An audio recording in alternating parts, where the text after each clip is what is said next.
এখানে প্রশ্নে বলা হয়েছে 1/25 inverse x is equal to 125 হলে এক্সের মানটা কত। তো এই ধরনের ম্যাথে আমরা হচ্ছে দুইটা সূচকের সূত্র ব্যবহার করব। সেটা হচ্ছে এরকম যে এ ইনভার্স এক্স হলে এটাকে আমরা চাইলে 1/a⁴ এক্স লিখতে পারি। তো এখন আমরা সর্বপ্রথমে 1/25 ইনভার্স এক্স সেটাকে আমরা লিখতে পারি যে 1/1/25 এক্স, অর্থাৎ এই যে 25 ইনভার্স এক্স সেটাকে আমরা হচ্ছে এই সূত্রে অ্যাপ্লাই করেছি।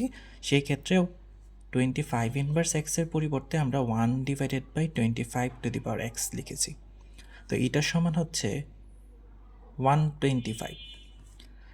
এখন তো এটাকে যদি আমরা উল্টিয়ে দিই তাহলে সেই ক্ষেত্রে কীরকম আসবে যে 1 ইন্টু এই যে 25 সেটা উপরে চলে যাবে আর নিচে হচ্ছে 1 ইজ ইকাল টু 125।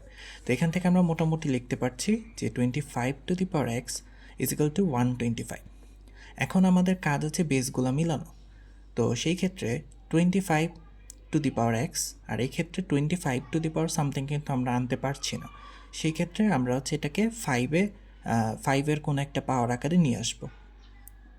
যেমন 25কে চাইলে আপনি হচ্ছে 5 স্কোয়ার লিখতে পারেন, তার উপর এক্স। আবার 125 সেটাকে আপনি চাইলে হচ্ছে 5 কিউব লিখতে পারেন। এখন আমরা জানি যে পাওয়ারের উপর পাওয়ার থাকলে পাওয়ার গুণ হয়ে যায়। তো সেই ক্ষেত্রে 2 আর এক্স গুণ হয়ে 5^2x ইজ ইকাল টু 5^3। এখন দেখেন তো দুই পাশে বেসগুলো মিলে গেছে, তাহলে পাওয়ার দ্বয় সমান। তো সেই ক্ষেত্রে আমরা লিখতে পারি 2x ইজ ইকাল টু 3, অর্থাৎ এখান থেকে এক্সের মানটা কত 3/2। তো এখানে সঠিক উত্তর হচ্ছে অপশন গ।